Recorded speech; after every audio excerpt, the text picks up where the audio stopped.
মানে ত্রুটি বিচ্যুতি পরিলক্ষিত হয়েছে, যেমন তার অ্যাডমিনিস্ট্রেটিভ কিছু প্রবলেম ছিল, ছুটি ছাটা এই সংক্রান্ত। তার চাইতে হলো এই যে সোশ্যাল মিডিয়ায় লেখালেখি, তাতে আংশিকভাবে প্রমাণিত আছে।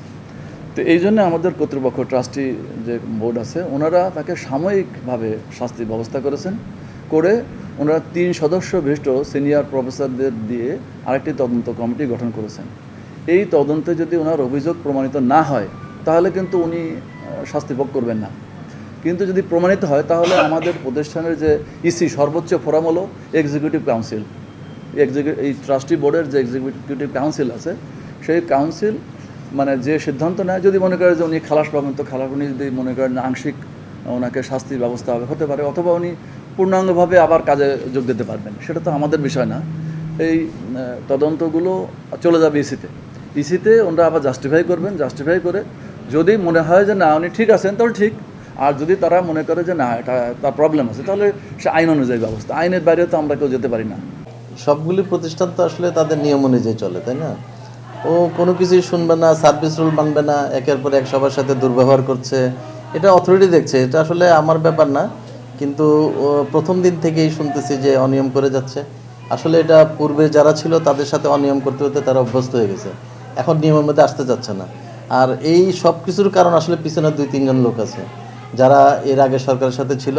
তারা এখানে প্রথম দিকে 5ই আগস্টের বিপ্লবের পলাতক ছিল, এখন এরা এদের উপর ভর করে আরও কিছু লোকজন নিয়ে এখানে একটা অস্থির পরিস্থিতির চেষ্টা করছে। আপনার তো এখানে এসে দেখেছেন যে কত সুন্দরভাবে একটা চলছে, সবাই কতটা হ্যাপি।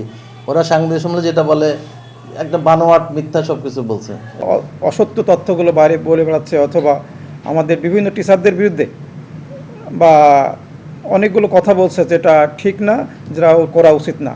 আমি আশা করব যে এখান থেকে আমার টিচার জন্য ব্যাক করে ফিরে আসে এবং তার ভুল বুঝতে পারে এবং কর্তৃপক্ষের কাছে ক্ষমা প্রার্থনা করে। সিএলও নেন নাই, ইএলও নেন নাই, কোনো ছুটি নেন নাই। উনি কর্তৃপক্ষের পারমিশন ছাড়াই ছুটিটা কাটিয়ে আসছেন। তো পরবর্তীতে উনি বলছেন যে আমি বলে গেছি, কিন্তু কাকে বলে গেছে তার কোনো নেই। এখানকার চিকিৎসক এবং যারা এখানে পূর্বের রাজ্জাকের দোসর হিসেবে ছিল, তারা বিভিন্নভাবে এই ভালো কাজগুলোকে ভুলণ্ঠিত করার জন্য বিভিন্ন প্রক্রিয়া বা চেষ্টা চালিয়ে যাচ্ছে। তারই অংশ হিসেবে এই ফারজানা মাকসুদ রুনা, যিনি অ্যানাটমি বিভাগের অ্যাসিস্ট্যান্ট প্রফেসর, তিনি আগে থেকে নিয়ম নীতি তোয়াক্কা না করে বিভিন্ন ধরনের ছুটি, বিভিন্ন ধরনের সুবিধা ভোগ করে আসছেন, রেগুলার অফিসে আসতেন না। তো এগুলো যখন অফিসে জানানো হলো, এটা নির্দিষ্ট প্রক্রিয়ায় তদন্ত হিসেবে তার ব্যাপারে এই ব্যবস্থা নেওয়া হয়েছিল। কিন্তু সে এই তদন্তের উপেক্ষা করে মিডিয়ার সামনে ওই সমস্ত দোসরদের সাথে নিয়ে বাইরে সংবাদ সম্মেলন আয়োজন করে নানান ধরনের অপপ্রচার চালাচ্ছে, যা এই প্রতিষ্ঠানের জন্য ক্ষতিকর।